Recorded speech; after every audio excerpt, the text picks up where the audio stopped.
All right, welcome to lecture 15. So now we're going to start to cover visualizing data with Python.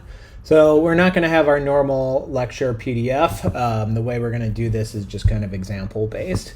So you should find a Python file within the lecture notes, and this Python file, Python script, just basically shows you a bunch of different ways in order to plot with Matplotlib.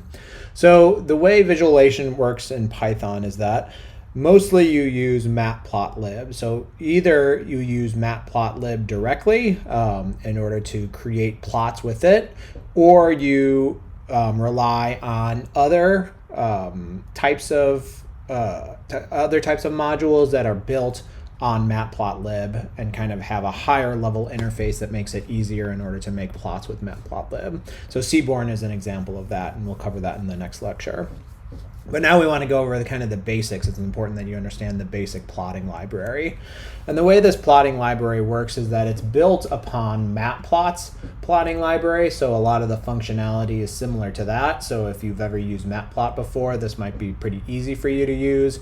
If not, it might be a little bit confusing at first. So you can make all sorts of different plots. So here we can see 4 different examples of the types of plots that you can make. You can make a line plot, you can make a histogram, you can make a heat map, you can make a 3D plot.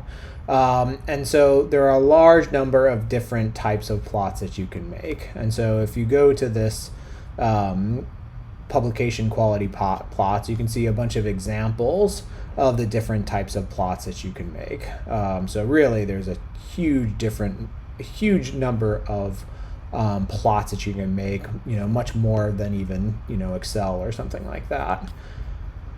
And not only can you make different types of plots, but you can also actually make interactive plots. So you can make plots where if you click, for example, on part of the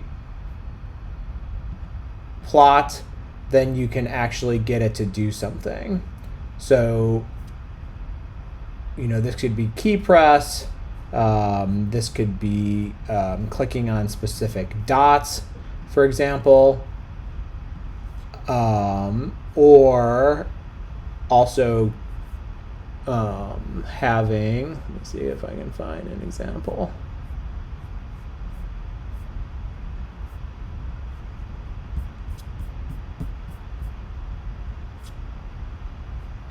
Buttons, for example, that you can click on here. So you can spend half of a class, half of an entire semester covering kind of all the things that you can do in Matplotlib.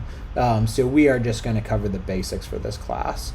So if you haven't downloaded Matplotlib, again, you just need to use Conda to install it. I've already installed it, so I don't need to install it again. And if we want to use it, this is the first part that's a little bit strange. So at least I found it strange when I first started coding. So instead of importing Matplotlib, you're actually wanting to import a specific function from Matplotlib called pyplot. And typically you rename it as PLT is kind of the standard. So we've seen this before. You rename NumPy as NP, you rename pandas as PD. So you import matplotlib.pyplot and then rename it as PLT. And we are also going to import NumPy because we need to have some data that we need to plot. And the first thing we're going to do is we're going to create some data using NumPy. So again, arange is a way to get a NumPy array from a min and a max value with a defined step size. So we've gone from 0 to 2 with our step size of 0.01. And then we've also used the NumPy sign function in order to take the sign of t. And we've done 2 different versions of that. So the first one, compared to the second one, the amplitude is larger, and then we also have a phase shift as well, and then the period of it is going to be different. So you can just see the other 2 arrays that I've created. And then we'll also go ahead right now and create some data that we're going to use in order to create a pie plot. All right, so if you want to create a plot, then you simply want to use this method of the plot, and that is listed here. So this HTTP site simply shows you the help for this. And so the way this works is that you can either supply it, so there's a number of different ways that you can use it. You can either supply it with X values and Y values, or just Y values. So, we can do something like this. And so now we've created a line plot, and in order to ever see it, you always have to use this plot.show. So kind of the way it works is that you run all these different methods, you create plots, you modify the plots, but you don't actually see the plots until you finally run this show command. And so now we run the show command, and you should have something automatically come up that looks something like this. So in this case, we're plotting the Y value that is contained within this S of T array, and then matplotlib kind of automatically creates an X array where each element is given 1. And then once you close it, you can go back and you can modify things again. So now we're going to give it X and Y data, and then we plot.show. And so it looks pretty similar, except now the X value goes between 0 and 2 instead of 0 and 200. And that's because we specified which X values to use. So we have a plot, and it looks nice so far. It looks like a sine wave.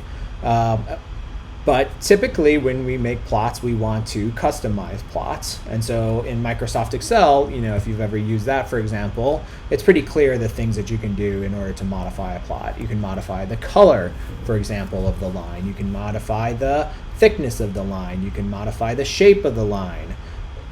You can modify things like the X labels, the Y labels, the X axis, etc. And so in order to do this, you have the freedom to do this in matplotlib, and this is where some of these extra arguments come into play.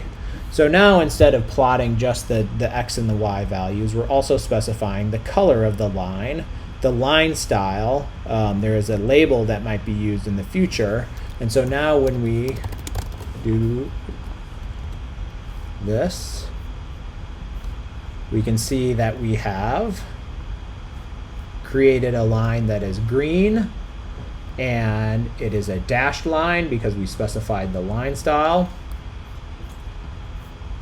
So there are a large number of things that you can change about the line.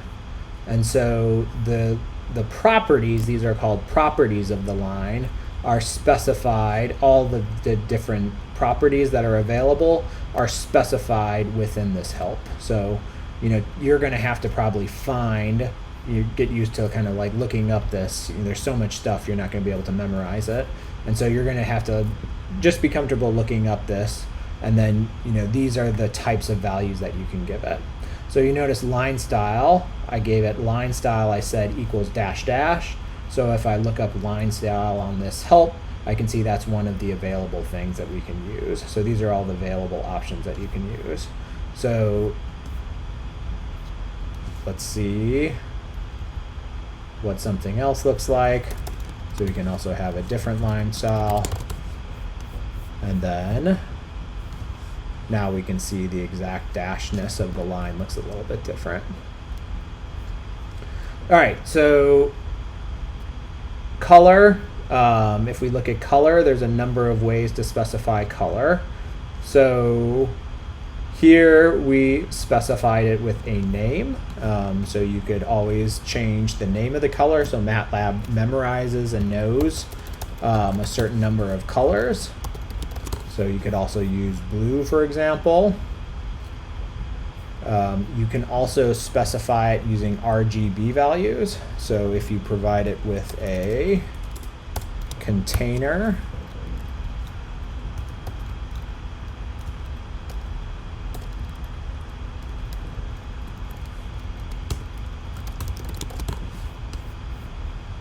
You can use RGB values to give it a custom color. So if you know that, so the RGB values range between 0 and 1.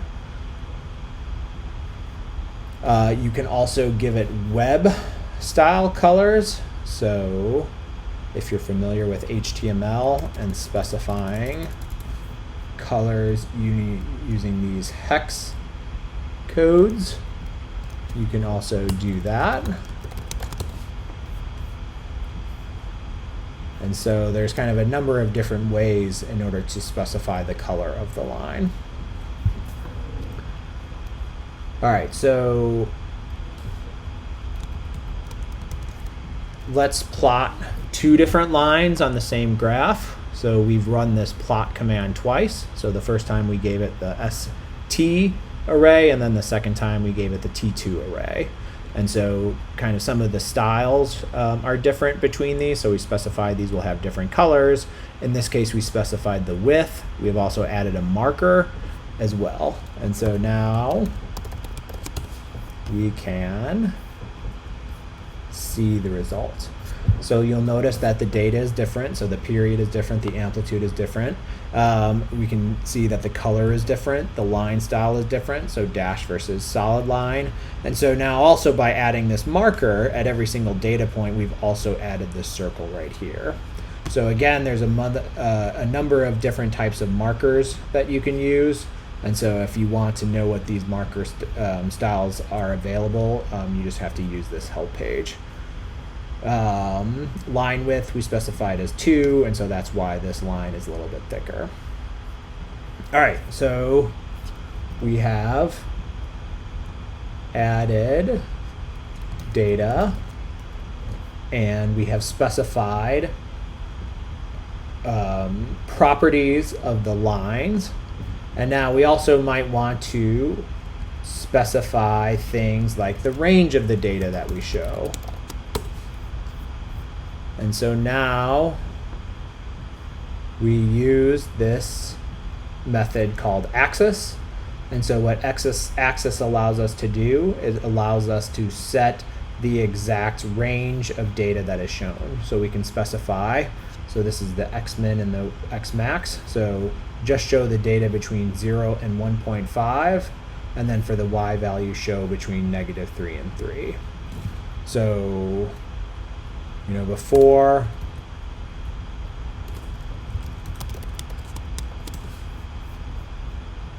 when we did it, it kind of went between 0 and 2, and then this went between -2 and 2.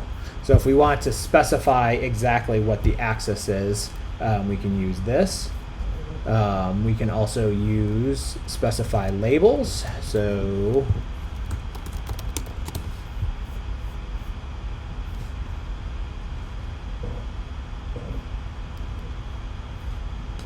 So here we specified an X label equals time, and then we've also specified a Y label. And so this X label and Y label also allow you to specify properties. So for example, you can specify the font size if you want. So the size of this is 14, whereas the default of this is 12. And then we can also specify the color. So we use this in order to specify it having a light blue color. Some other things that we can do.